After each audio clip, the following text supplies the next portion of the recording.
In the name of Allah Almighty, the most beneficent and the most merciful. Assalamu alaikum everyone. I am here again with lecture number 4 of popular fiction, and in this lecture we will discuss the topics, that is themes in the novel Then There Were None by Agatha Christie. Let's discuss lecture outline first. In this lecture we will cover the following topics, that is introduction, what is meant by theme. Before going into the detail that which themes are there in this novel, we will try to understand that what is meant by theme. Then we will discuss themes in novel Then There Were None. Following things are dominant, which are theme of justice, theme of guilt, theme of class distinction, theme of death. Then there is conclusion and reference at the end of this lecture. Alright, starting with introduction, first we will just revise our concept of popular fiction. So we already know that popular fiction is a kind of writing in which the basic essence is the creation of mystery and suspense. It is that kind of writing in which mystery and suspense is created by the writer. The writer wants to add something exciting in the work, so that when readers start reading it, they cannot leave that work without completing it, read the novel or play without completing it. So popular fiction is that kind of writing. We have already discussed about it a lot in previous lectures. Okay, so the purpose of writing is to portray reality but with a mixture of invention. In the characteristics of popular fiction, we have discussed that the purpose of writing popular fiction is that the writers want to bring something new in front of the readers. It is basically a mixture of inventions and conventions, and they are not written in direct form but in the form of symbols as well as allegory.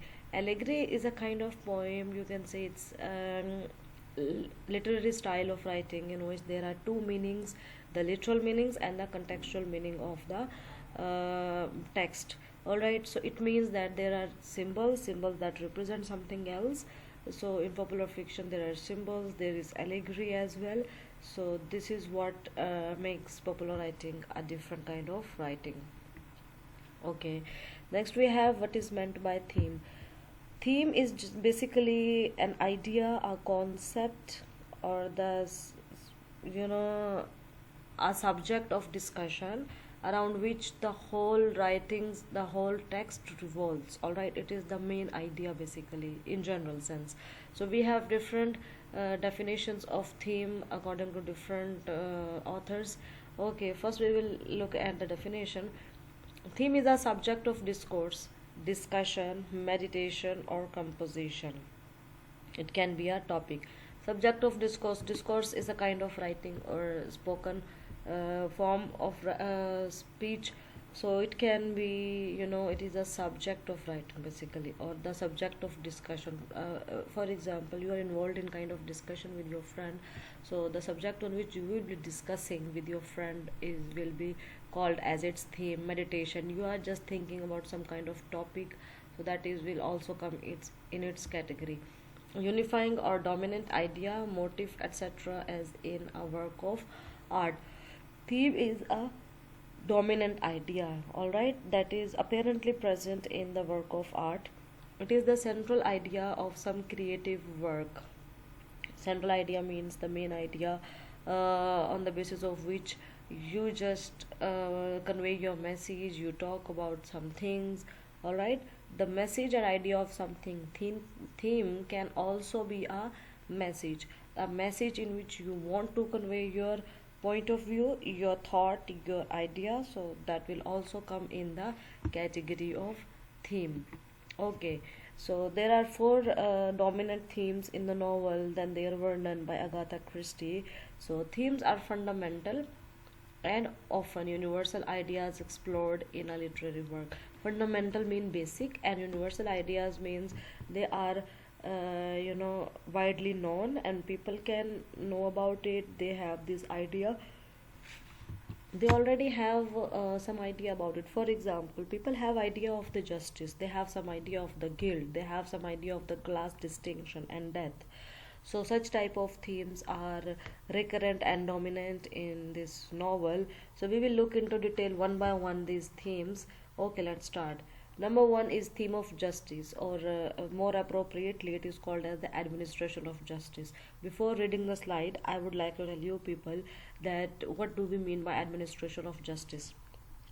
In the world, uh, justice is such, it is such phenomena in which a person who is guilty, who has committed a crime, is punished, and so that the both sides, the victims and the inflictors, means those who had inflicted the cruelty, they are just, they become equal, in sense that one has committed crime and the other person who had suffered because of that crime, so they are then balanced through the justice. Okay, so what is the role of justice in this novel? Particularly, I would like to tell you people that because there are 10 murders in the novel, in this play there are 10 murders. So the one who is killing, that is judge. Okay, so judge who Wargrave, who had been involved and who had been revealed at the end that he was the murderer, that he had killed and murdered all the 10 people. It means that he was the one who knew their reality. He was the judge who had, although sentenced them to death, but they had, freed themselves from such kind of punishment, and as a result they were set free. So in order to have them justice, have them meet the justice, he invited them on the island and he killed them one by one in order to complete the justice that he had declared back few years back. All right, so that kind of justice is there. On the other hand, there is a debate that whether this kind of justice is justified or not, that one should get revenge from people, or they make them come into the category of justice by just inflicting punishments. So that is a kind of debate, so we will look into it in these slides. Okay, most murder mysteries examine justice, its violation. So most of the time what happens, that someone had violated the justice and other person is just behind it, who is a detective who wants to find the true story and bring the culprits to the court. Its violation through the act of murder and its restoration. Yes, a mysteries examine justice, violation of justice through the act of murder. It means that someone had committed wrong to you and or to someone else, so that person start ordering, or they start murdering that person. All right, so what happened? So this is the violation of justice, when you do not seek justice from the court, rather you just try to revenge on your own. All right, and its restoration through the work of a detective. And in order to maintain the justice, so what is done, people who are involved in its restoration, they just find out the true person responsible behind that crime and just try to bring him into the court of justice so that he is given the justice, means the victims are given the justice. So there are two ways you can get, or Francis Bacon said that revenge is a kind of wild justice in his essay, that is of revenge. So although revenge is a justice, but it is wild, so it's violation is what, violation is that revenge. All right, and restoration is getting justice through the court. All right, so through the work of a detective who solves the crime and ensures that the murderer pays for his or her deed. So what happens, that when a detective finds someone guilty of the crime, he finds him, he caught him, and then he had to pay for his deed. And then there were none examines justice, but it bends the formula by making the victims of murder people who committed murder themselves. There is a different concept in this novel, as people who were murdered on the island, they were the people who had once murdered someone in their lives. All right, so murderers became victims. How? Because they were once murderers, now they had been murdered, they were being murdered by the judge Wargrave. So that is why now they had assumed the position of victims. They were, so murderers became victim. This is what it has been written here, but it bends the formula by making the victims of murder people who committed murder themselves. Thus, the killings on Indian island are arguably acts of justice. So it is kind of that wild justice that Francis Bacon had once said. Just Judge Wargrave does the work of detective and murder by picking out those who are guilty and punishing them. So he was the one who was actually involved in meeting the justice and punished those who were guilty.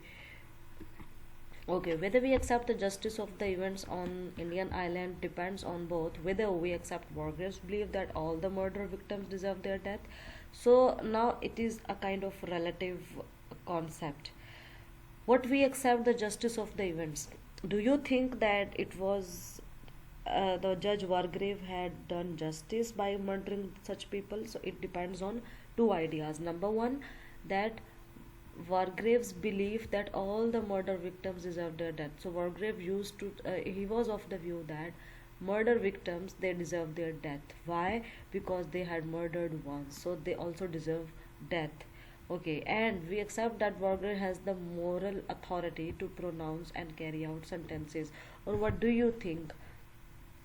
That people who were the Wargrave who had been involved in killing people, did he had the moral authority to pronounce and carry out sentences? So what's your point of view? So this is what is asked in these lines. So according to my own perception, what I think is that um, it was his own belief. It was not his moral duty. Although he had once sentenced them to death, they had flew from there, like flee from that place. All right, so they had been acquitted, means they fled from that place. Okay, so it was his own belief that murder victims they deserve their deaths. Okay, it has nothing to do with the moral authority. Morally, it is wrong to kill anyone. Okay, at least some of the murderers are unjust if we do not consider all of Wargrave's victim murders. So that is why it is immoral. What I have just said, that it was not a moral authority. He should not have murdered them out of his morality that they deserve death, because there were other people who were innocent as well, who had not murdered in their past, who had not committed crime in their past, so for which purpose they were punished. At least some of the murderers are unjust if we do not consider all of Wargrave's victim murderers. Emily Brent, yes, she was innocent and she was murdered for no reason. She was not the um, person responsible for murdering someone in her past. For example, did not actually kill her servant Beatrice Taylor. So she was murdered for because she was accused that she had killed her servant, but she did not actually kill her servant. So she was innocent, but she was also murdered by Wargrave. So it was an immoral act by Wargrave. Thus, on one could argue that she deserves a lesser punishment for her sin. Yes, so she deserved lesser punishment. Instead of being killed, she deserves something else. Christie explores the line that divides those who act unjustly from those who seek to restore justice. She suggests that unjust behavior does not necessarily make someone bad. That whatever unjust behavior, it does not make someone bad, and enforcing justice does not necessarily make someone good. So she says that unjust behavior, it is not necessary that whatever some person is behaving, however he is behaving, whether good or bad, it does not necessarily make some person bad. His unjust behavior may be for some reason, all right, so we cannot declare that person bad. On the other hand, enforcing justice, like you want to enforce justice, does not necessarily make someone good. Okay, Wargrave's victims, although they had violated the rules of moral behavior in the past, are for the most part far more likable and decent human beings than Wargrave. What happened is, Wargrave victims, they had violated, yes, they had violated the rules of moral behavior, they had committed crime in their past, they had murdered someone in their past, but still they did not deserve this kind of treatment, this kind of death by Wargrave. So they were still liked by the, we as readers, we like Wargrave um, um, victims, like the people Wargrave had killed, our sympathies are with them because apparently they seem to be innocent, but they were murdered. And at the end of the play, that we got to know that they were innocent people. All right. So this is what we want. She wanted to say that our sympathies are with those who were murdered by Wargrave, although they had committed some crime in their past, but that is not important. As important is the fact that they had been murdered by Wargrave. Although Wargrave serves justice in a technical sense, he is a cruel and unsympathetic man and likely insane. It's kind of, he is not sane. He is a cruel man, he does not act normal. Okay, the effects of guilt on one's conscience. Okay, and there's another theme, that is guilt. So there were effects of guilt on one's conscience. The people who had committed murder in their past, they were guilty of their crime. They were guilty of murdering people in once. So they had confessed their crimes, in seclusion, privately, instead of public confession. They confessed it privately. Okay, so that is what is found in the play. So we say that there is theme of guilt in the play. By creating a story in which every character has committed a crime, Christie explores different human responses to the burden of a guilty conscience. Yes, he she explores different human responses. Okay, we had some kind of burden of our guilt. For example, if we had committed some immoral act in the past, so we are also guilty of that act. So what happened? Out of that guilt, we start doing some the start showing some kind of responses. So she says that different human responses were found because of the burden of a guilty conscience. Okay, beginning with the first moments after the recorded voice reveals the guest's crime, each character takes a different approach to dealing with his or her guilt. So what happens? Each character in the play had taken a different approach on dealing his or her guilt. The characters who publicly and self-righteously deny their crimes are tormented by guilt in private. So what happened? Those who used to deny their crimes that they had committed in the past, and they denied publicly that we had not committed such crime, and it is just an excuse on us. It is just an accusation on us. So they were tormented, they were tortured by their guilt in private. General MacArthur, for instance, brusquely dismisses the claim that he killed his wife's lover. So he abruptly and he very harshly dismissed the claim that he killed his wife's lover. Okay, by the following day, however, guilt so overwhelms him that he resignedly waits to die. So what happened on the following day? In public, he refused to accept his crime. On the other day, on the following day, he was so guilty of his crime that he wanted to die. So that was a kind of torture that they had to face in private. Dr. Armstrong is equally dismissive of the charges against him. Dr. Armstrong also dismisses the charges, but he soon starts dreaming about the woman who died on his operating table. So what happened? He starts dreaming. Once the doctor mistakenly had killed a woman on the operating table out of his negligence. So that is why he started dreaming about the woman who died because of him. He dismissed charges against him at first, but later on he was guilty of that crime. On the other hand, the people who own up to their crimes are less likely to feel pangs of guilt. Alright, who it is actually a fact that whenever you accept your crime, whenever you accept your mistake, you do not feel guilty. Now you have confessed it publicly. So Lombard willingly admits to leaving a tribesman to die in the African bush, insisting that he did it to save his own life and would willingly do it again. So there are some kind of confession at Lombard. He admit that he left people dying on the in the African bush just to save his life, and he said that he would continue to do so in the future because nothing is more important than saving one's life. Tom Marston readily owns up to running down the two children, and he displays no sense of having done anything wrong. Neither of the two men gives a moment's private thought to his crime. So Tony Marston, he said that I have killed two children, and he displays no sense of having done anything wrong, and he was not guilty as well because he had confessed it in the public, while the ones who do not own up to their crimes feel the guiltiest. Yes, those who do not confess it publicly, they feel the guiltiest. No such correlation exists between levels of guilt and likelihood of survival. Conscience has no bearing on who lives the longest. So as is illustrated by the contrast between the last two characters left alive, Lombard and Vera. So it says that conscience, it has no bearing on who lives the longest. So it is not related to whether your conscience pinches you or hurts you, so you will die soon. It has nothing to do with it. Okay, Lombard feels no guilt and the air of doom that enshrouds the island. Generally, it is said that when you feel guilty, you feel tensed, and as a result, you just want to die, and eventually you die as well. But it has nothing to do with the conscience, because Lombard, who who did not feel any kind of guilt, still he was murdered. So that rule has become it proved to be wrong. Okay, that enshrouds the island doesn't affect him. Vera, on the other hand, is so guilt ridden that she ends her life by succumbing to the seemingly inevitable conclusion of the Ten Little Indians poem and the aura of almost supernatural vengeance that pervades the novel.